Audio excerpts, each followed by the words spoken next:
আমি 26 তাৰিখে কেবিনেটত সিদ্ধান্ত ল'ম। এইকেইদিন ফাষ্ট ট্ৰেক কোৰ্টক লৈ এটা ৰাজনীতি কৰি আছে। প্ৰথম কথা,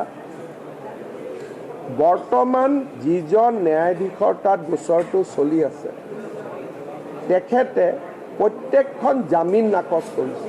দুজনে বাধ্য হৈ জামিনৰ আবেদন উইথড্ৰ কৰিছে আৰু 3খন জামিনৰ আবেদন এইগৰাকী ন্যায়াধীশে ৰিজেক্ট কৰিছে। এতিয়া জুবিনৰ গোচৰটো এইগৰাকী ন্যায়াধীশৰ পৰা আঁতৰাই লৈ যোৱাৰ এটা ডাঙৰ প্ৰস্তুতি চলিছে। যিগৰাকী ন্যায়াধীশে 3গৰাকীকৈ অভিযুক্তৰ জামিন আবেদন নাকচ কৰিছে 4 মাহ 5 মাহ পিছতো, সেইগৰাকী ন্যায়াধীশৰ তাত গোচৰটো থাকিব লাগে নে বেলেগৰ তাত যাব লাগে?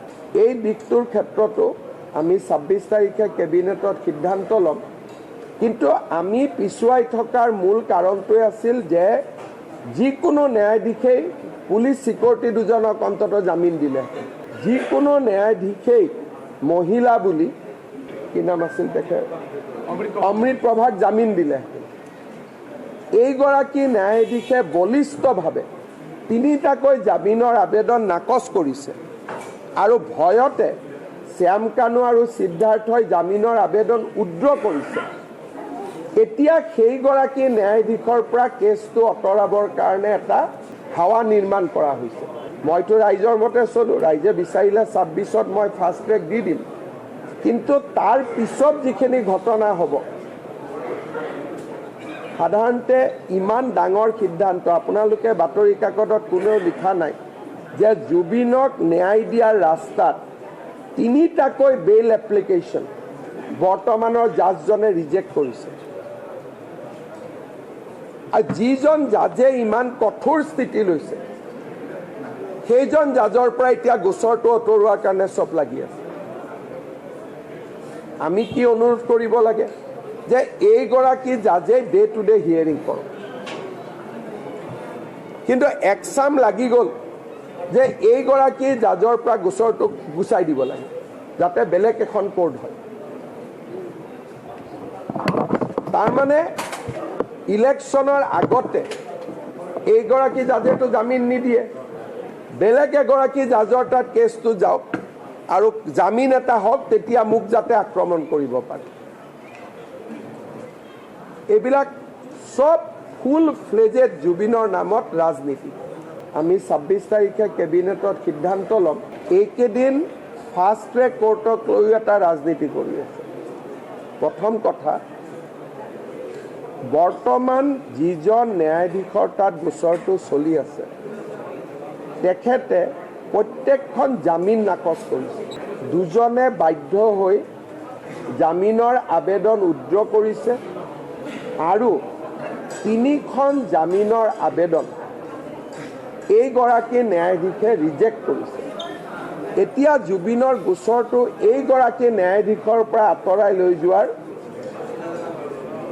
এটা ডাঙৰ প্ৰস্তুতি চলিছে। যিগৰাকী ন্যায়াধীশে 3গৰাকীকৈ অভিযুক্তৰ জামিন আবেদন নাকচ কৰিছে 4 মাহ 5 মাহ পিছতো, সেইগৰাকী ন্যায়াধীশৰ তাত গোচৰটো থাকিব লাগে নে বেলেগৰ তাত যাব লাগে? এই দিশটোৰ ক্ষেত্ৰতো আমি 26 তাৰিখে কেবিনেটত সিদ্ধান্ত ল'ম। কিন্তু আমি পিছুৱাই থকাৰ মূল কাৰণটোৱে আছিল যে যিকোনো ন্যায়াধীশেই পুলিচ চিকিউৰিটি দুজনক অন্ততঃ জামিন দিলে, যিকোনো ন্যায়াধীশেই মহিলা বুলি কি নাম আছিল তেখেত অমৃত প্ৰভাক জামিন দিলে। এইগৰাকী ন্যায়াধীশে বলিষ্ঠভাৱে 3টাকৈ জামিনৰ আবেদন নাকচ কৰিছে আৰু ভয়তে শ্যাম কানু আৰু সিদ্ধাৰ্থই জামিনৰ আবেদন উইথড্ৰ কৰিছে। এতিয়া সেইগৰাকী ন্যায়াধীশৰ পৰা কেছটো আঁতৰাবৰ কাৰণে এটা হাৱা নিৰ্মাণ কৰা হৈছে। মইতো ৰাইজৰ মতে চলোঁ, ৰাইজে বিচাৰিলে 26ত মই ফাষ্ট ট্ৰেক দি দিম। কিন্তু তাৰ পিছত যিখিনি ঘটনা হ'ব, সাধাৰণতে ইমান ডাঙৰ সিদ্ধান্ত আপোনালোকে বাতৰি কাকতত কোনেও লিখা নাই যে জুবিনক ন্যায় দিয়াৰ ৰাস্তাত 3টাকৈ বেইল এপ্লিকেশ্যন বৰ্তমানৰ জাজজনে ৰিজেক্ট কৰিছে। আৰু যিজন জাজে ইমান কঠোৰ স্থিতি লৈছে সেইজন জাজৰ পৰা এতিয়া গোচৰটো আঁতৰোৱাৰ কাৰণে চব লাগি আছে। আমি কি অনুৰোধ কৰিব লাগে যে এইগৰাকী জাজে ডে টু ডে হিয়াৰিং কৰক, কিন্তু একচাম লাগি গ'ল যে এইগৰাকী জাজৰ পৰা গোচৰটো গুচাই দিব লাগে যাতে বেলেগ এখন কোৰ্ট হয়। তাৰমানে ইলেকশ্যনৰ আগতে এইগৰাকী জাজেতো জামিন নিদিয়ে, বেলেগ এগৰাকী জাজৰ তাত কেছটো যাওক আৰু জামিন এটা হওক, তেতিয়া মোক যাতে আক্ৰমণ কৰিব পাৰে। এইবিলাক চব ফুল ফ্লেজেড জুবিনৰ নামত ৰাজনীতি।